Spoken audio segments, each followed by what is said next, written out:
Estudando o Livro dos Espíritos. Um estudo sequencial da obra O Livro dos Espíritos de Allan Kardec. Essa é a nossa forma de transmitir esperança, conhecimento e alegria.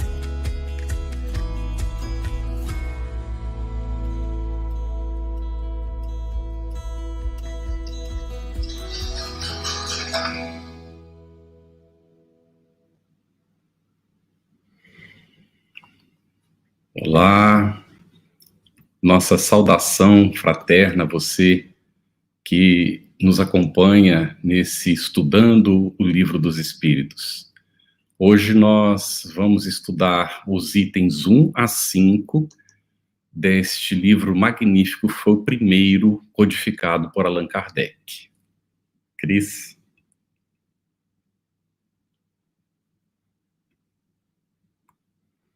Está fechado o microfone, Cris.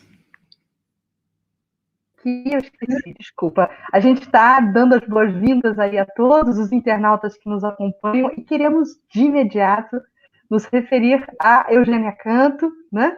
Nossa companheira, facilitadora também da noite de hoje. A Eugênia trabalha no Centro Espírita João Evangelista e colabora na Federação Espírita do Ceará, na coordenação da área mediúnica, e também é membro da ONG Grupo Espírita Casa da Sopa. Seja bem-vinda, Eugênia. Muito obrigada. Ótimo. Nós temos também conosco Romero de Matos Esmeraldo, que é médico, cirurgião de transplante de órgãos, residente em Fortaleza, também no Ceará, participa do Centro Espírita Casa do Caminho e Grupo Espírita Meimei, em Fortaleza, e também participa do Centro Espírita Sem Fronteiras.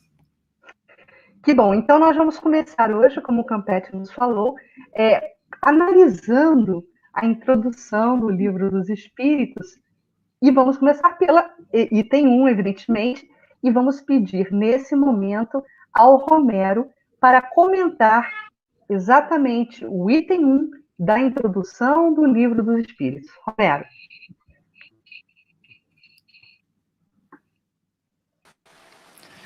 Boa noite a todos, boa noite Carlos e Cris, Eugênia. Prazer estar novamente aqui. Nesse primeiro item, Kardec procura definir novos termos para designar coisas novas. Então, na época, os termos antigos, espiritualismo, espiritual, estavam em voga, e Kardec diz, eles mantêm a mesma acepção que tinham antes, porque todo aquele que acredita que existe alguma coisa além da matéria é espiritualista. Mas o espiritismo tem alguma coisa diferente. O espiritismo acredita na reencarnação, você pode voltar a viver novamente em outro corpo, e acredita que os mortos se comunicam, as almas dos mortos se comunicam com os vivos, o que nem toda doutrina espiritualista aceita. Então a diferença é esta. Então a doutrina espírita, os seus adeptos são chamados de espíritas, e o Livro dos Espíritos contém a doutrina espírita. Muito bem, Romero. Agora, nós, no item 2, já Kardec continua com essas definições, não é? Atento a não deixar margem a interpretações equivocadas. E então, ele, no item 2, ele vai tratar da questão da alma. E nós perguntamos a Eugênia, por gentileza, o conceito da palavra alma, que está logo aí no início, não é, do Livro dos Espíritos. Aí depende de que grupamento de pessoas usa a alma para quê, né? No caso, para nós espíritas, é aquilo que sobrevive à morte do corpo, é o que denominamos de alma, porque esse item 2 da introdução, Kardec começa exatamente realçando a importância de distinguir alma, porque é uma palavra que é usada com múltiplo sentido. Há aquele que usa alma num sentido muito específico, daquilo que anima algo, há aquele que usa a palavra alma para dar ideia de que há a sobrevivência após a morte do corpo, mas não num sentido individual, particularizado, e sim algo que emana do grande todo e quando o corpo perece, se dilui nesse todo, algo mais panteísta, né? Mas para nós espíritas, o termo alma, né? E é isso que Kardec faz em todo o item 2, é dizer dessas três acepções e dizer que para nós espíritas, e essa é a acepção mais comum, é aquilo que sobrevive à morte do corpo, tendo a percepção de si mesmo, conservando a individualidade, né? É bom, Eugênia, a partir da sua explicação, né, a gente conseguir perceber a magnitude do nosso codificador, né? E aí eu gostaria de saber do Romero essa questão que me parece assim, que mostra a grandiosidade de Allan Kardec, porque ele se preocupa na introdução do livro, né, a trazer um aprofundamento desse conceito. Romero, por que Kardec faz questão de aprofundar o conceito da palavra alma logo no início do Livro dos Espíritos?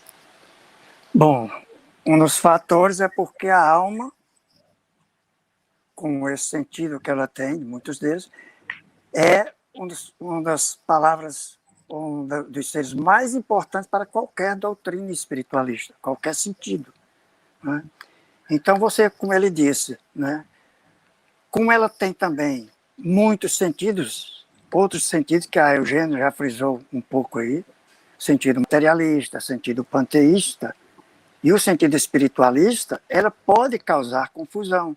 E o objetivo principal é dirimir essas dúvidas, dizendo que cada um tem a sua acepção própria, inclusive chegando a afirmar que aquele conceito inicial de que a alma, no sentido materialista, é o princípio da vida material orgânica que desaparece depois da morte e que retorna para um todo, esse sentido materialista pode ser encontrado até nas doutrinas espiritualistas.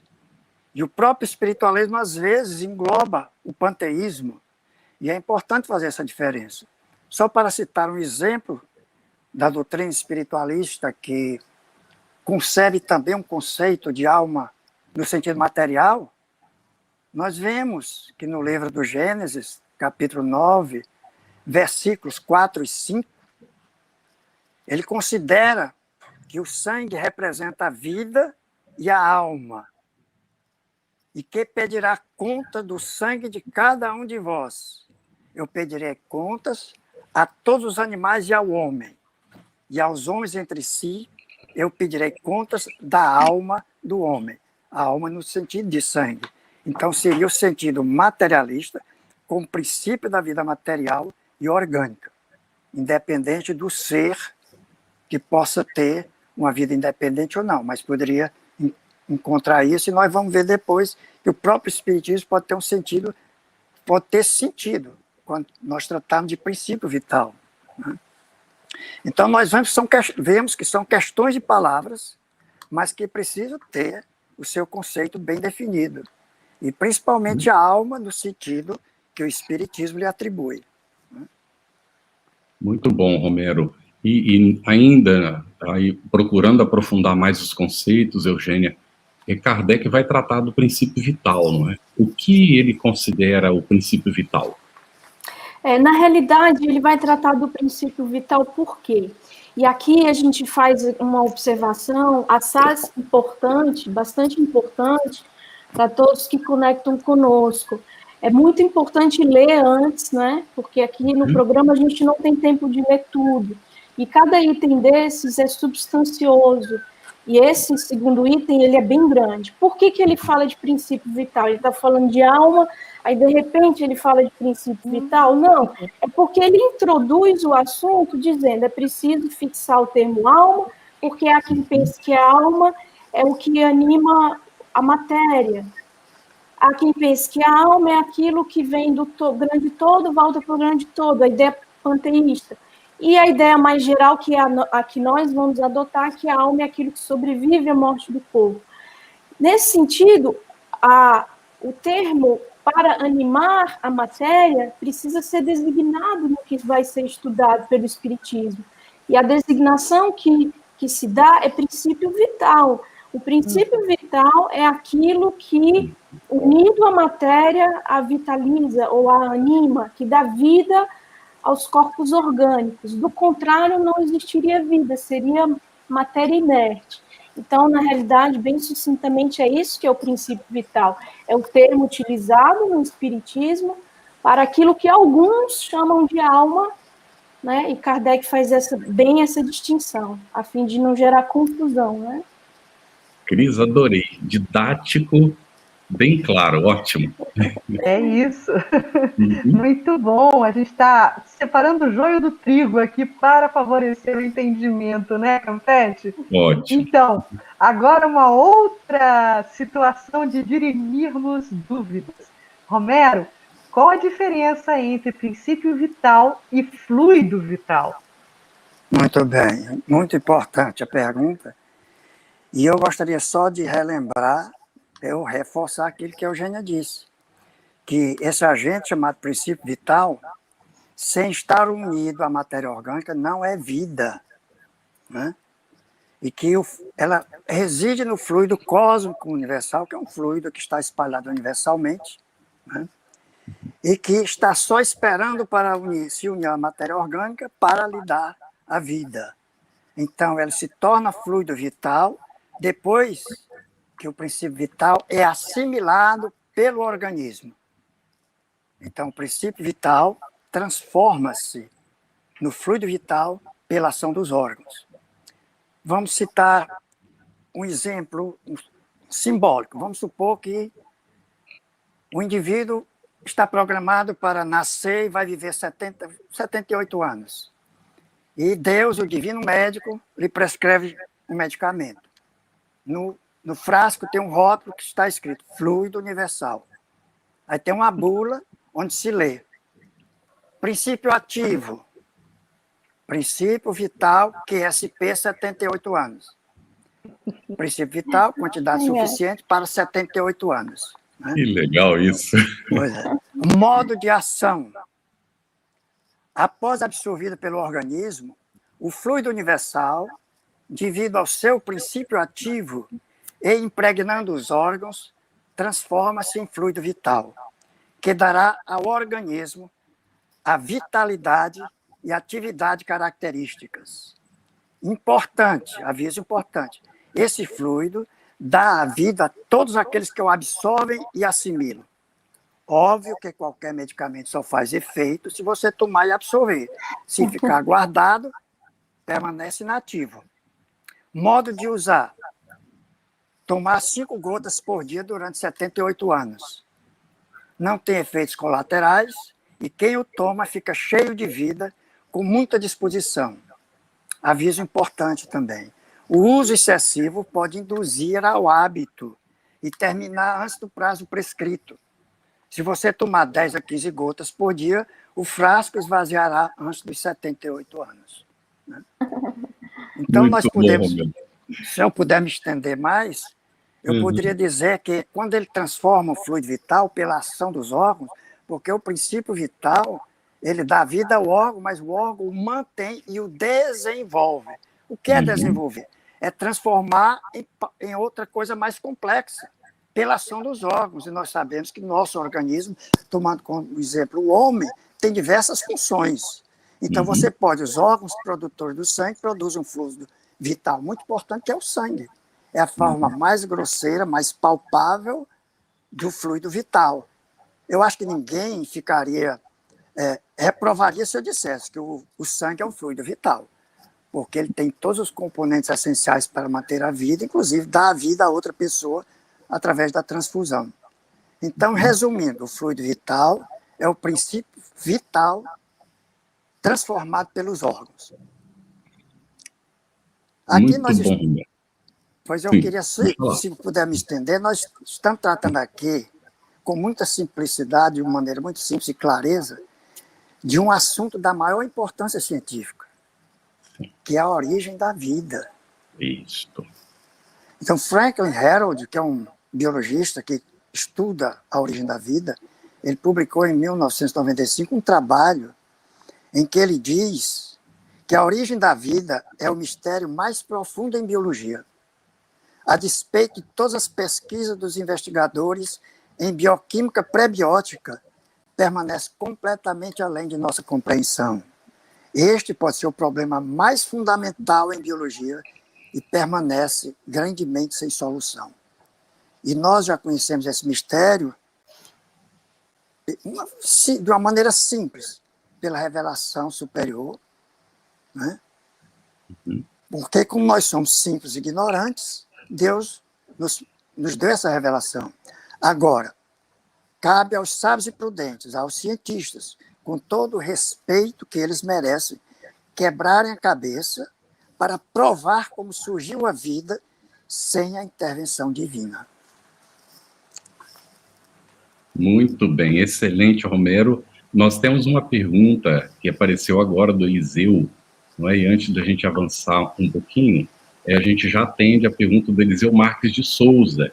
Ele perguntou aqui, sendo o fluido vital uma porção doada por Deus, poderíamos nós doarmos alguma quantidade a um amigo enfermo? E como fazemos essa doação? E teria alguma quantidade, certo? Então, nós vamos aprofundar esse assunto, né? Até ia comentar isso, que a gente vai voltar aqui, o Livro dos Espíritos, por enquanto, é só a introdução, nós voltaremos ao assunto, mas comenta bem brevemente aí pra gente, Romero, essa questão da doação do fluido. Porque você disse que se a gente usar muito e mal, a gente gasta antes, mas a gente pode doar e isso aí não gasta, não é? Como é que fica? Exatamente. No Espiritismo, e em outras religiões também espiritualistas que eu tenho visto, existe a doação fluídica através do passe.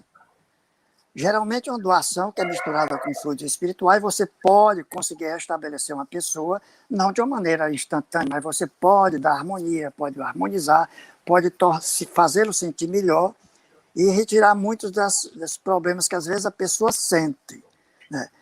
Esse fluido é reposto. Se a gente gastar muito, os espíritos repõem, mas o fato de eu ter dito 5 gotas por dia, isso não quer dizer que você só vai tomar isso ou que você tem uma quantidade fixa.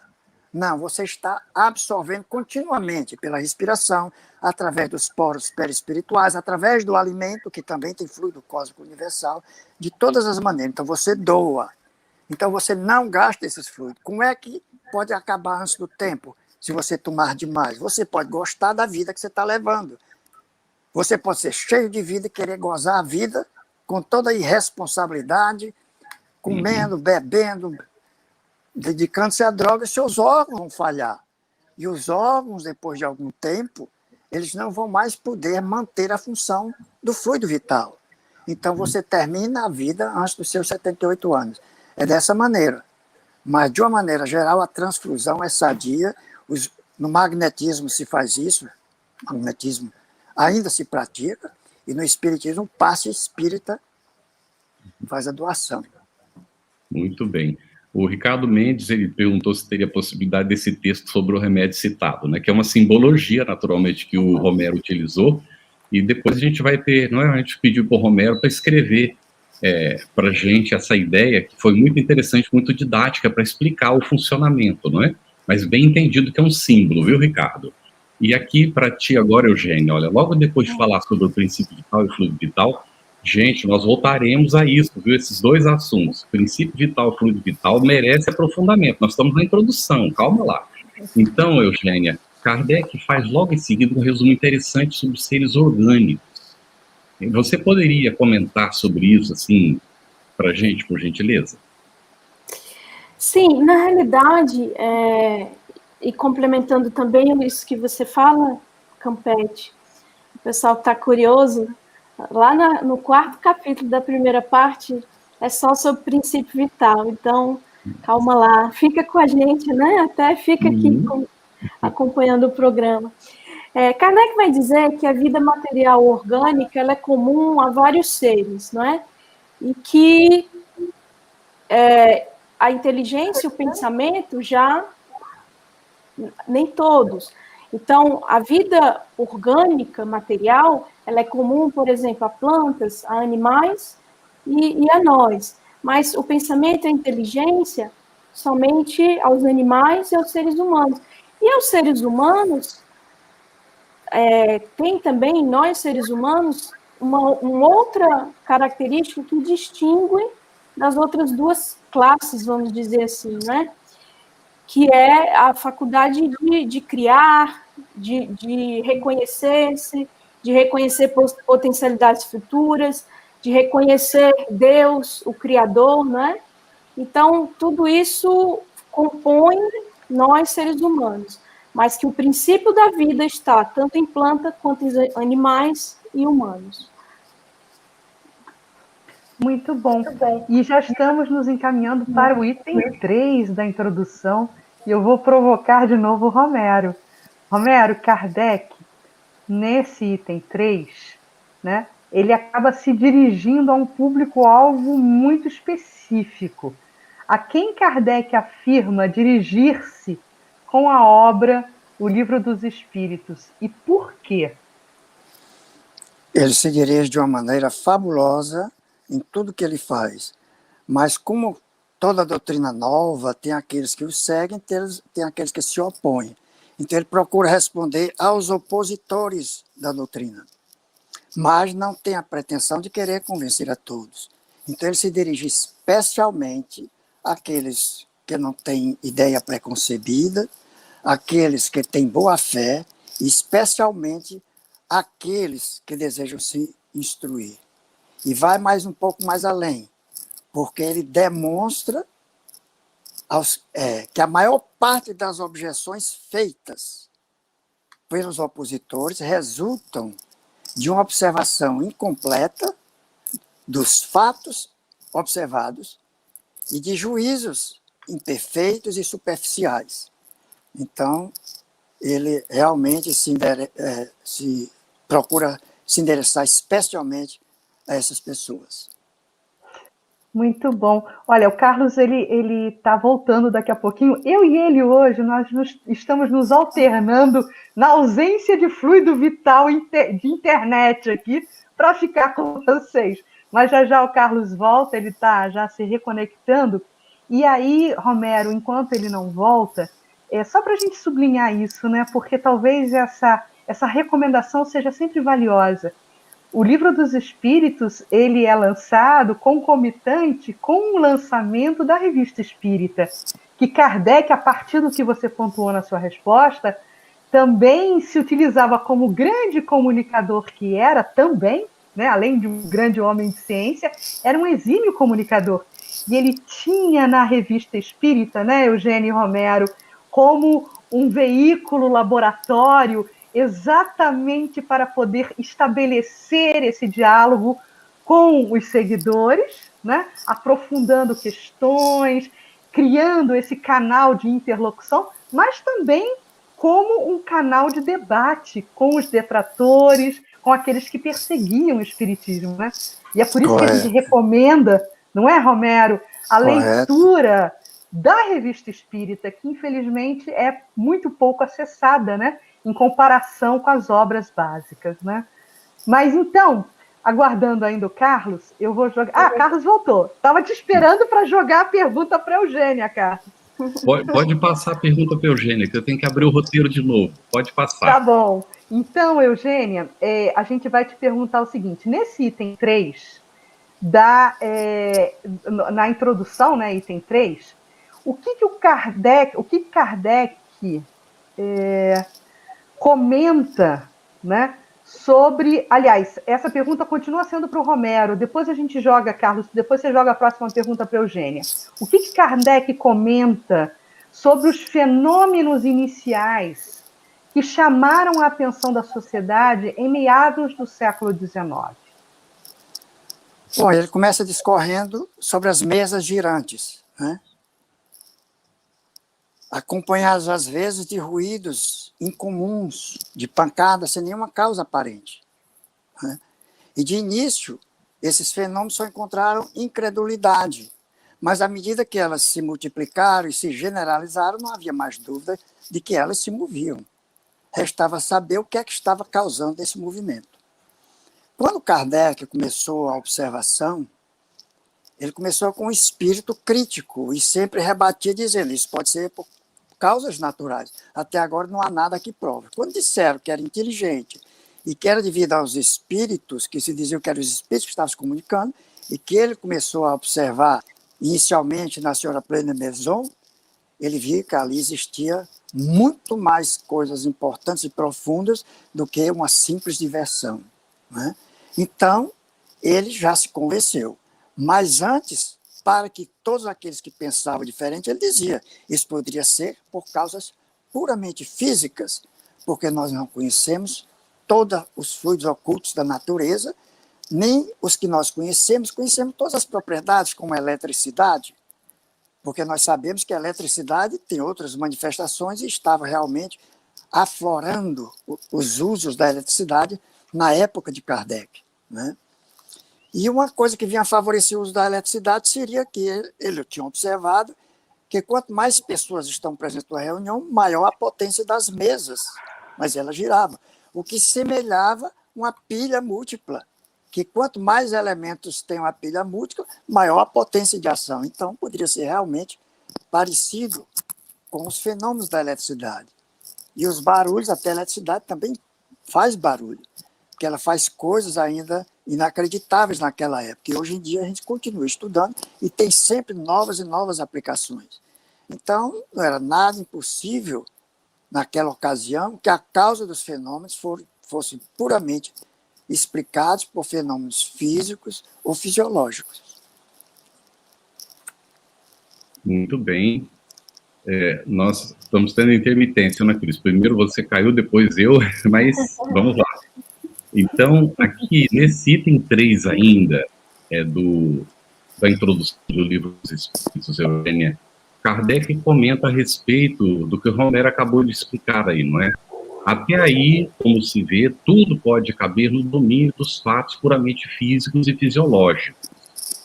Sem sair desse âmbito de ideias, já ali havia, no entanto, matéria para estudos sérios e dignos de prender a atenção dos sábios. E ele pergunta, e eu passo para você a pergunta dele, por favor. Por que assim não aconteceu?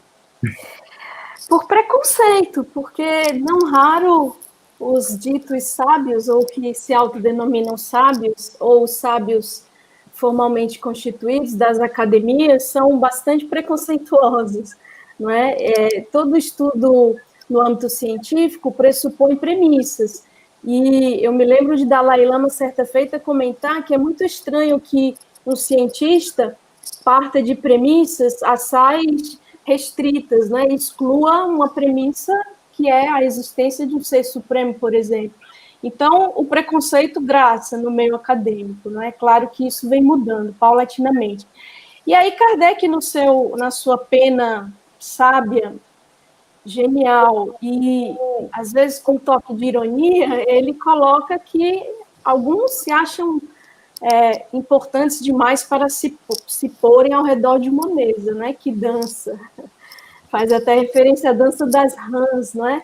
Que isso fere o orgulho de muitos. Então, o preconceito obstaculizou o interesse de muitos ditos sábios, né? Não dele, que era um sábio também. Carlos, antes de você passar a pergunta para o Romero, que está prevista aí, a próxima pergunta, tem um comentário muito interessante aqui do Eliseu Marques de Souza. Sim. Ele fala o seguinte: sendo a doutrina presente na vida humana em todos os tempos, por que, e aí eu pergunto a Eugênia, né, como complemento da resposta dela, porque só se acelerou em 1857. Aliás, 18 de abril de 1857, a efeméride foi ontem, né? Ontem, bem no 64 século, anos. Exatamente. E aí, quando a gente deita o nosso olhar na história, né, a gente vai perceber que foi bem no século, como diz o Eliseu, do desenvolvimento francês. Por que os espíritos, e aí vem a contrapartida, né? Por que os espíritos só se apresentaram mais contundentemente, né, mais contundentes, nessa época, 1857? Bom, é preciso dizer que não foi exatamente 1857, foi o ano que veio no meu livro, né? Os fenômenos já vinham ostensivamente eclodindo em vários locais do mundo, inclusive há um artigo do nosso querido Luciano Klein Filho, no Reformador de outubro de 2017, salvo engano, em que ele fala de Louis Alphonse Carrier, que em 1847, uma década antes, publicou Arcanos da Vida Futura revelados, melhor dizendo. Essa obra de 3 tomos, com quase 1000 páginas, foi uma interlocução que ele estabeleceu com os espíritos também, dando conta da vida no mundo espiritual. Inclusive, um conteúdo muito semelhante ao que André Luiz viria publicar através da mediunidade do Chico já no século XX. Então, não é exatamente 1857, foi Kardec com o Livro dos Espíritos, e Kardec que, a partir daí, com a sua genial obra, porque deu continuidade a uma pesquisa séria que foi a fundo nas questões filosóficas e nas bases científicas do fenômeno que Louis Alphonse Carrier, um francês, conterrâneo seu e contemporâneo seu, não fez. Né? Mas por que veio especificamente no século XIX? Porque tudo, inclusive as ideias, precisam de um preparo. Se a ideia ela é muito vanguarda para uma época e vem de forma prematura, sem os elementos sociais, científicos, sem as cabeças pensantes que podem debruçar-se sobre ela a fim de desenvolver o pensamento e ali estabelecer o fundamento, elas perecem, elas morrem. É como lançá-las em solo árido, em solo que não tem profundidade para absorvê-las e elas assim crescerem e futuramente frutificarem e frutecerem. Então, tudo tem o seu tempo em a natureza. E aí eu me recordo também que há uma pergunta no Livro dos Espíritos, sem querer me estender muito, mas a pergunta ela é muito interessante, a 628, na qual Kardec pergunta se a verdade não foi desvelada em outro momento, né? Por que ela só agora estava sendo desvelada? E os Espíritos dizem, olha, todas as épocas receberam a verdade, mas compatíveis com a capacidade de absorção, porque uma luz muito viva, ela deslumbra e cega. Então, tudo tem seu tempo. Era preciso que a França, como coloca a Cris, tivesse também preparado os seus pensadores, os seus intelectuais. Era preciso, quiçá, digo eu, um desgaste das religiões então dominantes, né? Porque aí a alma sequiosa de um alimento mais sutil, mais consentâneo com as aspirações do espírito, o sorveria de forma mais justa, mais ávida também. Excelente, Eugênia. Olha o que a gente percebe, né? Foi preciso haver um amadurecimento das ideias, uma preparação. Kardec conta isso que a Eugênia colocou, não é? Que se o espiritismo tivesse surgido antes, como a Eugênia disse, poderia ter sido abortada a ideia.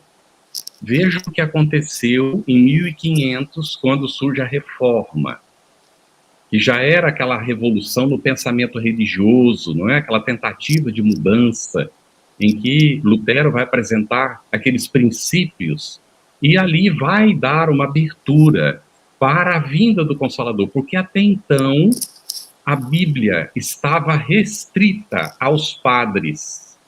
Eles só que interpretavam. Não havia nem traduções, tinha que ler em latim, e eles eram preparados justamente para poder ler em latim. Aí Lutero vai fazer uma coisa que foi importantíssima para a preparação da vinda do Espiritismo. Traduziu para o alemão a Bíblia.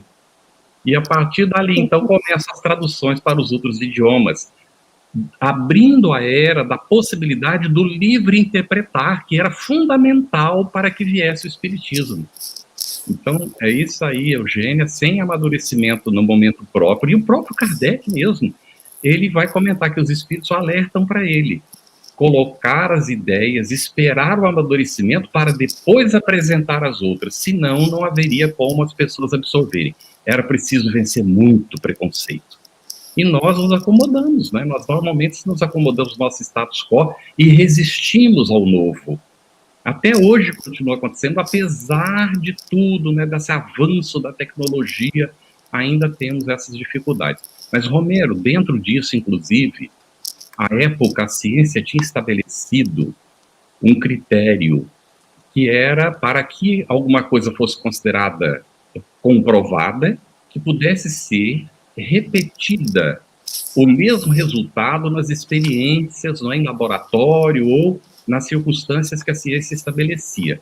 Então, Kardec, ainda nesse item 3, não é, ele examina esse assunto e pergunta: contra a realidade do fenômeno, poderia ser induzido alguma coisa da circunstância de ele não se produzir de modo sempre idêntico, conforme a vontade e as exigências do observador? Muito bem. O que acontece? Os observadores, naturalmente, negaram a existência do fenômeno justamente porque eles não se conformaram aos padrões experimentais dele. Por quê? Provavelmente por um método dedutivo, em que eles já tinham ideia, talvez até com ideias preconcebidas, esperavam que os fenômenos se repetissem como normalmente deve ser repetido numa experiência científica. Mas não levaram em consideração, primeiro, que era um fato novo, deveria existir leis novas, né, que precisam ser estudadas. E se dentro dessas leis tem inteligências que têm a sua própria autonomia, eles normalmente não se submetem à nossa vontade. Então, não vão fazer exatamente aquilo como querem que os cientistas exigem.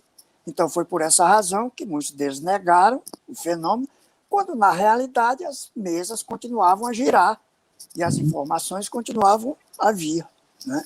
Então, foi essa a razão principal, e o que a gente se deduz mesmo, ou induz, é de que, como eram fatos novos, deveria existir novas leis que precisavam ser estudadas.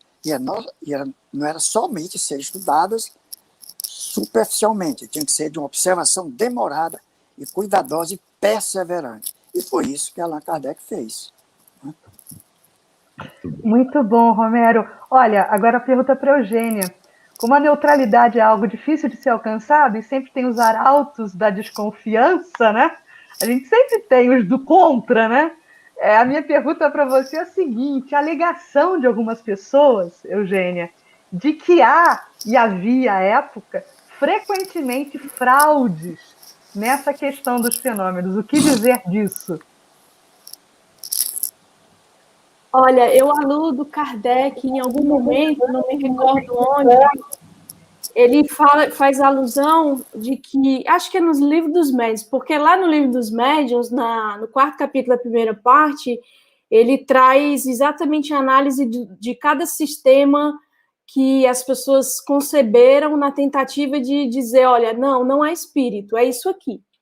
Ou é charlatanismo, ou é loucura, ou é alucinação, ou é o músculo estalante, ou é o reflexo do pensamento das pessoas.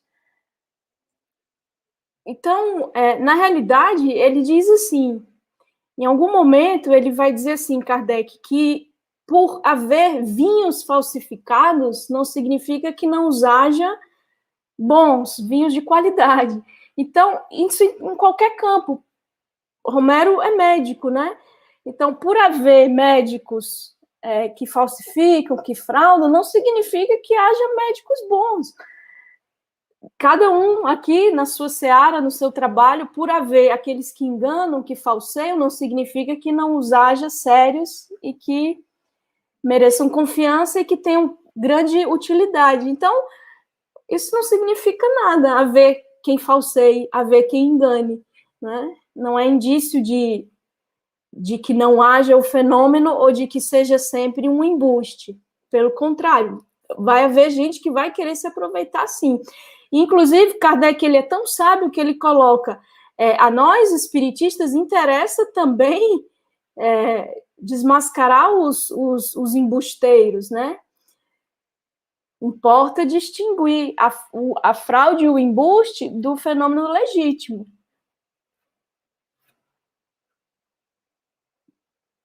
Microfone fechado, Carlos. Muito bem, Eugênia, excelente, não é? E Kardec, ele teve realmente esse cuidado de dizer, e as pessoas às vezes colocavam como afirmativa do espiritismo justamente o contrário do que ele falava na época, não é? E, Romero, Aqui apareceu uma pergunta de Ideuci Maria de Andrade, vamos ver se a gente consegue entender a proposta. Ela diz assim, sempre tive dificuldade em acreditar, não é? Não sei se seria na Bíblia. Ela diz assim, a Bíblia ficou sob o domínio da igreja, que era quem definia tudo, não é? Inclusive matava em nome, não é, da religião. E então ela diz assim, se nós poderíamos pensar que, de fato, essas traduções foram realizadas sob a assistência dos espíritos superiores. As traduções, eu diria até a elaboração da Bíblia, né, ampliando tudo. Como é que a gente, vou traduzir, como é que a gente pode confiar na Bíblia, tendo passado tudo o que aconteceu? Nós estamos falando, mais especificamente, do Antigo Testamento, não é isso? Uhum. E do Novo também depois, né? Ok. Do Antigo Testamento, nós temos que levar em consideração vários aspectos. A imposição das leis, que são divinas, a maioria delas, pelo menos os 10 mandamentos, veio por inspiração divina para Moisés e para os seguidores. E Moisés, para controlar aqueles seres, aqueles espíritos, sejam encarnados realmente, dos hebreus ainda muito rebeldes, que vinham da escravidão, adoradores de muitos deuses, que realmente imporam a doutrina monoteísta e impôs leis muito severas e muito adequadas para aquelas pessoas na época. Leis de higiene, leis de como processar a adoração, o sacerdote, os levitas, o sacerdotismo e todas as outras formas, e principalmente uma lei que era considerada perfeita na época, a lei de Talião, a lei de olho por olho, dente por dente, que na realidade era uma forma de justiça mais abrandada. Se você vê Lameque, que foi descendente de Caim, ele matou um jovem porque o feriu e matou uma criança porque pisou nele. E ele disse, mulheres de Lameque, foi o primeiro polígamo da história, teve 2 mulheres. Mulheres de Lameque, se Caim for vingado 7 vezes, Lameque será vingado 70 vezes 7. Quer dizer, ele teve um exagero na sua vingança, mas ele achava que era mais compensador a dele, porque ele estava se vingando de uma injustiça feita a ele, considerada. Enquanto que Caim matou Abel por inveja. Então, é esse sentido. Então, para evitar a vingança de uma forma mais intensa, eles fizeram essa lei de Talião e que a punição é adequada à gravidade da lesão, à gravidade da falta. Né? Então, isso é um ponto. O outro mais importante, que a gente dizer que é inspirado, você tem que ver quem eram os profetas, quem foram os profetas que traduziram a mensagem divina. Eram grandes homens, respeitáveis, mas nós sabemos que pela mediunidade, os médiuns, que são os profetas, eles muitas vezes intercalam as suas condições, o seu conhecimento, as suas tendências na comunicação, e às vezes inconscientemente. Eles interferem na comunicação que dizem Senhor, que vem do Cristo. E muitos deles alertavam por aqueles que dizem, eu sonhei, quando na verdade eles corriam e eu não estavam com eles. Quer dizer, Deus não estava com eles estavam falseando, mistificando. Né? Então a gente tem que ver que houve a inspiração divina, houve a parte importantíssima, que é a parte histórica do povo hebreu, que é belíssima, cheia de dificuldades, mas a parte divina foi traduzida por aqueles que mais zelavam por aquela lei, que eram os Hassidim, que depois se transformaram em fariseus e essênios. E eles acrescentaram outras coisas. Então, tem os seus defeitos, apesar de ter sido. Tem algumas partes que a gente pode identificar como divinas, a maioria delas é também de invenção humana. Né? E no Novo Testamento, todos os evangelistas foram divinamente inspirados, mesmo aqueles que não conviveram com Cristo. Não foram apóstolos e que foram evangelistas, como Marcos e Lucas. Agora, que houve acréscimos, é inegável, porque mesmo os historiadores, aliás, os grandes adeptos, seguidores, discípulos primitivos, eles reclamavam, primeiro do estado dos evangelhos que estavam decadentes, e depois das muitas corrupções, acréscimos que se adicionaram. Isso antes ainda do Concílio de Nicéia. E depois do Concílio de Nicéia em diante, começou a haver acréscimos para justificar a grandiosidade, a opulência e os dogmas cristãos. Então, eles incorporaram. Existe o dogma da Santíssima Trindade, que foi iniciado no Concílio de Nicéia e depois em 381, no primeiro Concílio de Constantinopla, que existe firmado à parte no Evangelho e que o copista seguinte incorporou como fazendo parte do texto. Então, é verdade que houve acréscimos, mas o que nós temos que dissecar, o que nós temos que compreender é que a mensagem de Jesus está toda intacta nos evangelhos. Kardec fez uma grande coisa, tirou todos os ensinamentos morais do Cristo, que são elevadíssimos, para que não fossem contaminados com interferências outras.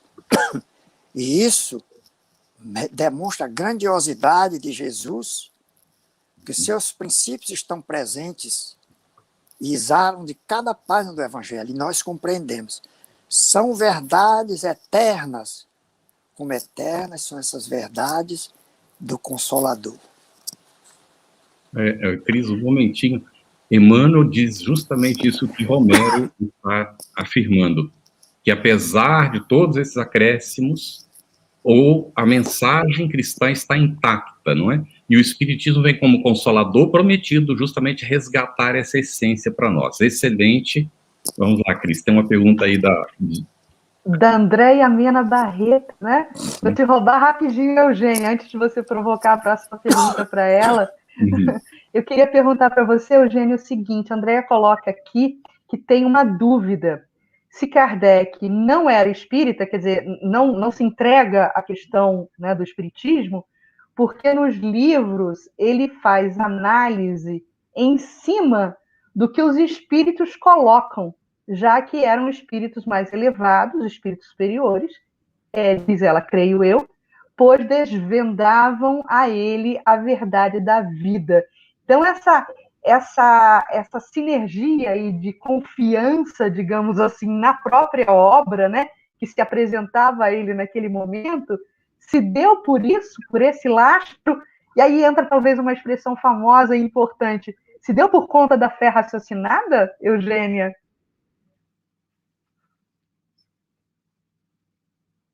Seu microfone, amiga. Agora eu liguei. A pergunta da Andréia me faz, primeiro, pensar em uma distinção que precisa ser bem posta, é que o termo espírita surge com Kardec, né? Então, não faz sentido, assim, ele não era e ele se entrega aos fenômenos, assim, ele que cunha o termo, né? Então, de fato, ninguém era antes dele, porque ele que inventou o termo espírita, tá? Mas ele era cético até que ele foi chamado a observar as mesas, que é o que trata o próximo item da introdução, né? Até então eram fenômenos puramente de pancadas. Aparentemente as mesas só dançavam, corriam, né? Ele usa esse termo, corriam, é até impressionante, pulavam, mas da feita que a mesa passou a dar pancadas com uma intenção notória, passou a responder perguntas. Quando ele ouviu sobre isso, ele, cético que era, desconfiou. Era cético, mas não era preconceituoso e prevenido, no sentido de, não, isso não faz sentido para mim, eu não quero nada com isso. Ele ouviu de uma pessoa, um tanto exaltada, o seu Carlotti, que era corso, e diz, segundo ele, as pessoas, os corsos são, assim, exaltados, empolgados, então ele não deu muito crédito, apesar de conhecer ele há 25 anos. Mas quando ele ouviu do seu Patier, já na casa da senhora Roger, que o senhor Fortier havia convidado para ele presenciar, Esse homem, o seu Patier, um senhor ponderado, funcionário público, de uma fala mansa, serena.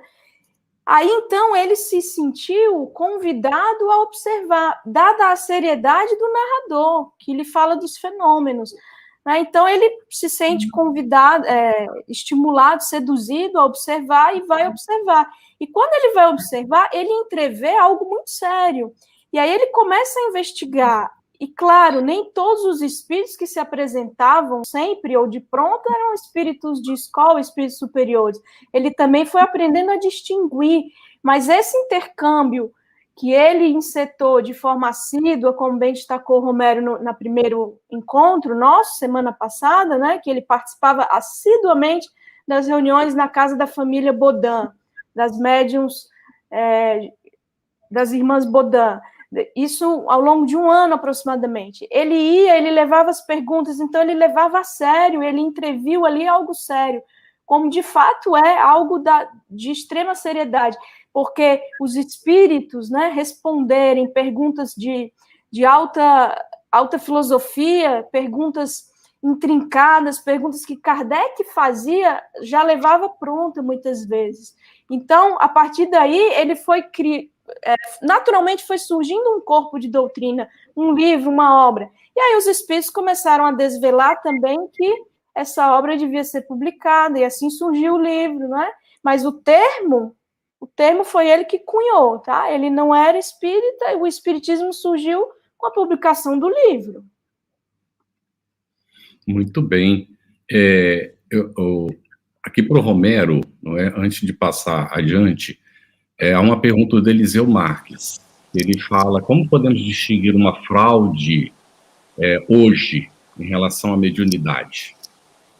Estou resumindo a pergunta dele. Muito bem. Às vezes se torna difícil, mas você tem que pensar em várias coisas. Primeiro, o fraudador, desde a época de Kardec até agora, ele obtém vantagens financeiras para produzir aquilo, e esse é o mais claro. Isso é fraude, e quem faz a fraude é o médium, não é o espírito. Então, esses são os fraudadores. Segundo, para se reconhecer, você tem que ver a idoneidade moral do médium, a seriedade dele.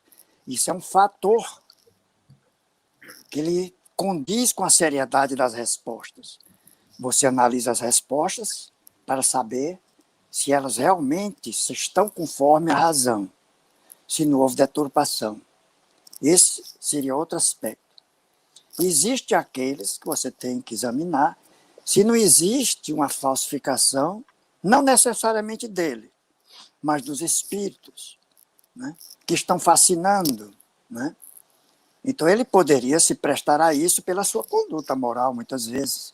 Então, você tem que diferenciar de um médium verdadeiro e de um fraudador, que pode ter alguma mediunidade, mas que ele ofere lucros financeiros. Por exemplo, se você, para tudo que você vai fazer na vida, você consulta os astros, tudo bem, mas agora você vai para uma vidente, que ele traz o amor de volta, que ele diz o seu futuro, que você vai arranjar um belo noivo, vai arranjar um namorado rico, uma namorada rica, né?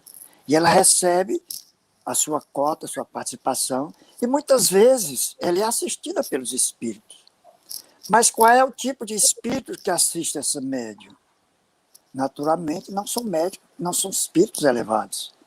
São espíritos de uma ordem inferior, que às vezes até com boa vontade querem ajudar, mas não têm competência, mas a maioria das vezes acompanham a moralidade daquele médium. Então, é fraude passível de ser detectada com facilidade nesses casos.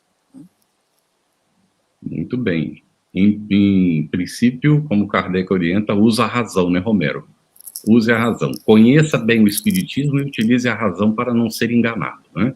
Muito bem. Então, Eugênia, vamos para o item 4 da introdução. O que Kardec essencialmente destaca nesse item 4 da introdução do Livro dos Espíritos? Ele é bem longo, mas essencialmente eu vou usar todo o meu poder de síntese. Ele destaca que, da feita que, se o fenômeno tivesse ficado somente no âmbito das manifestações físicas, pancadas, movimentos, aí ainda assim era interessante observar e investigar, mas além disso, se desvelou a ação de algo inteligente. Então, importava saber que algo é esse, né? Porque, da feita que a mesa dá respostas a perguntas formuladas, traz conteúdos que denotam um pensamento, então é preciso saber de onde vem isso, né? E aí ele vai destacar exatamente também o processo que culminou com a definição da palavra médium, né? Porque inicialmente a mesa dava pancadas mediante convenção, uma pancada sim, duas pancadas não. Aí viu-se que isso era muito cansativo, até para a natureza das respostas mesmo. Já pensou você só fazer pergunta cuja resposta pode ser só sim ou não? Limita muito, né? E aí, depois foram se sofisticando os meios, né? A mesa, ela formava frases mediante um alfabeto posto e ela, então, apontava para as letras, para os caracteres, formando as frases, mas isso também muito cansativo, muito dispendioso do ponto de vista do tempo mesmo. E aí, depois, amarraram-se a uma cesta de bico, um lápis, e aí as pessoas sem as quais o fenômeno não acontecia, que foi o que Kardec denominou de médium, colocavam os dedos sobre a cesta, depois uma prancheta, por fim, apenas o lápis. E aí Kardec conclui que a presença essencial das pessoas ditas médiums, né, que os médiums eram que possibilitavam que a mesa se comunicasse, né, mesa, aspas, os espíritos, né, que eles mesmos disseram que eram os espíritos, as almas dos que viveram na Terra. Muito bom. E exatamente nesse processo da evolução do método, né, eu quero perguntar ao Romero para apresentar já na introdução, né, item 5, no item 5, aliás, da introdução, nos apresentar, Romero, um resumo do que Allan Kardec examina exatamente nesse quinto item da introdução do Livro dos Espíritos. Pois não, Cris. É um pouco parecido com o que a Eugênia falou, mas inicialmente é uma continuação. Kardec chama atenção para alguns pontos, e o primeiro foi o reconhecimento de que a cesta e o lápis, a prancheta, né, que se usava desde 1853, e foi por sugestão de um espírito que se passasse das mesas para a cesta, e cujo uso foi isso indicado, era apenas um apêndice da mão do médium, porque o médium tomava do lápis e, incontrolavelmente, involuntariamente, ele tinha aquele impulso e começava a escrever num ritmo quase febril. Isso foi outro segmento. Depois se viu, né, que essas comunicações realmente apressaram, ficaram mais rápidas, mais completas. Surgiram depois outros tipos de mediunidade, de faculdades mediadoras, como Kardec chamou, né? E as comunicações podiam ser feitas sem o concurso da mão do médium, nem do lápis. Podiam ser feitas pela visão, pela audição, né? Pelo tato, né? Além da psicografia. Depois ele passa a examinar qual é o papel que o médium exerce nas comunicações, tanto a parte mecânica ou moral que ele possa ter nelas. Então ele diz que para a observação dos movimentos da cesta, sob a influência do médium, o que é que acontecia? O médium encostava os dedos, só fazia encostar os dedos nos bordos da cesta, e ela começava a escrever, voltava e escrevia. Ele não tinha nenhuma influência sobre a imprimir na direção que o lápis discorria. E se eram dois ou mais médios que encostavam o dedo, mais impossível ainda, se é possível dizer isso, mais difícil ainda de que eles pudessem exercer essa influência. Outro fato que ele analisou concernente ao médium, que para mostrar que não adivinha dele, era a mudança radical das escritas, na maneira como o espírito escrevia, como se cada espírito tivesse uma escrita diferente e que ela mesma se reproduzia cada vez que ele voltava a escrever. Isso foi um fator muito importante. E aquilo que a Eugênia falou no início também, das comunicações, das respostas dadas, que eram muito elevadas, principalmente as respostas abstratas e científicas, que estavam muito além do conhecimento dos médiuns e do alcance intelectual deles. Você citou as irmãs Baudin e senhoritas Baudin. Julie e Caroline Baudin tinham 14 anos e 16 anos. Qual era o conhecimento intelectual, o alcance intelectual dessas médiuns? Qual era o conhecimento superior que elas tinham? Quando eu comecei a ler o Livro dos Espíritos, que eu achava as respostas fabulosas, eu tentei responder algumas questões que Kardec fazia, ocluindo as respostas e tentava responder. Eu desisti, porque eu não tinha capacidade intelectual para dar aquelas respostas. Era muito além do meu alcance. E eu lia muito, eu gostava de história, de ciência, eu lia muito. E não conseguia dar. Então, estavam fora do alcance daqueles médiuns, que foi a propósito que elas tinham essa idade. Foi a propósito que uma delas não tinha a menor consciência do que escrevia. Ela estava escrevendo com a sexta e estava conversando outros assuntos com pessoas sem saber o que estava escrevendo. Tudo isso atesta a veracidade e a idoneidade das comunicações. Aí ele pergunta, alguns espíritos, ele comenta, alguns espíritos que deram respostas tão sublimes só podiam vir de espíritos elevados, enquanto outros que davam comunicações frívolas, comunicações bem superficiais, grosseiras, não podiam advir da mesma fonte, mostrando que havia uma diversidade das inteligências que se comunicavam. Né? Aí ele pergunta, é a próxima pergunta que ele faz, e essas inteligências, onde era que estavam? Estava na humanidade, ou seja, estava no médium, praticamente ela havia excluído, ou estavam fora delas? E ele sugere que se admite que eles estavam fora das inteligências, fora da humanidade, que foi o que os espíritos declararam, que as inteligências declararam que era a razão de ser, ou seja, os espíritos. Muito bem, Romero. Nosso agradecimento, Eugênio, Romero. Excelente, né, as contribuições. Obrigado, Cris. Nós queremos agradecer muito a sua participação. Você está nos acompanhando estudando o Livro dos Espíritos. Nós queremos informar ao final do nosso estudo de hoje que as perguntas já começam a ser respondidas. Aquelas que não podem ser atendidas aqui durante o nosso estudo, elas são publicadas lá no Telegram e também no site da FEB, na FEB TV, onde foi criado um local para este programa. Então, as perguntas já estão sendo colocadas, as perguntas que não foram atendidas hoje serão respondidas e publicadas lá no Telegram e no site. Então, é sempre assim mesmo, nós damos preferência às perguntas que estão relacionadas com o assunto, nem sempre dá tempo de responder nem essas, e aquelas que não estão relacionadas diretamente com o assunto, nós respondemos também, mas lá no site e lá no nosso Telegram, tá bem? No nosso grupo do Telegram. E aí nós ficamos, inclusive, com alguma pergunta hoje relacionada com os fluidos, mas nós esclarecemos que vamos voltar a esse assunto, porque nós estamos meramente na introdução, não é? Muito obrigado pela participação de todos, uma satisfação imensa estar com vocês aqui nestes momentos de estudo e esperamos que continuem conosco e que nos enviem também suas sugestões, se vocês têm algo, não é, a nos sugerir para melhorar aquilo que nós estamos fazendo. Muito obrigado. Despedidas breves, por favor, Cris.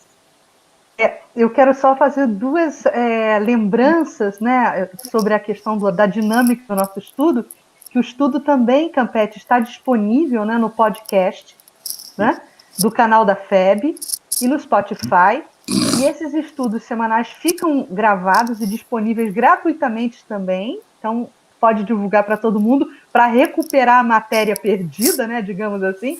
E se você tem dúvidas acerca do espiritismo ou gostaria de ficar atento à programação do nosso estudo, pode acessar o nosso Telegram, como o Campete já falou, me despedindo, agradecendo e dizendo que temos um encontro marcado até a próxima semana.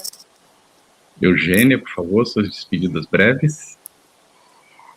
Até a próxima semana, né? Que todos possamos nos rever, ler brevemente, previamente também. Um abraço em Romero, em Carlos, em Cris e um agradecimento especial para aqueles que estão nos bastidores. Romero. Muito bem, Eugênia. Eu faço suas as minhas palavras, agradecendo a cooperação de todos, ao Carlos pela sua bondade, a Cris pelo seu charme, as perguntas que foram feitas, pela possibilidade de nós aprendermos conjuntamente sobre essa doutrina tão maravilhosa, que nós vamos compreender como ela é divinamente inspirada. Muito obrigado e até a próxima semana. Saudações fraternas a todos, até a semana que vem. Estudando o Livro dos Espíritos. Um estudo sequencial da obra O Livro dos Espíritos de Allan Kardec. Essa é a nossa forma de transmitir esperança, conhecimento e alegria.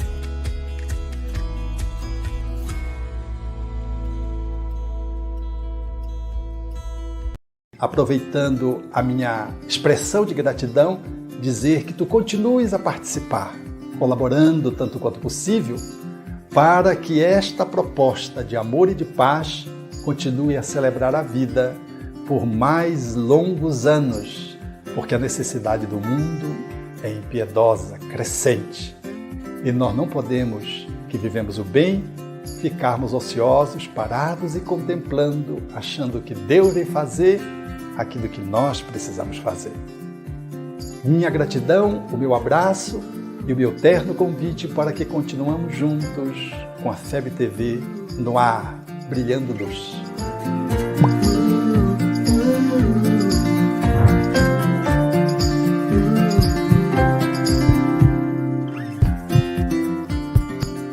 Conheça a Federação Espírita Brasileira, que busca mostrar quem ela é. O trabalho realizado por meio desta instituição centenária, trazendo você para dentro da nossa casa. Como surgiu a Federação Espírita Brasileira? De Augusto Elias, o seu fundador, aos dias de hoje, o que ocorreu?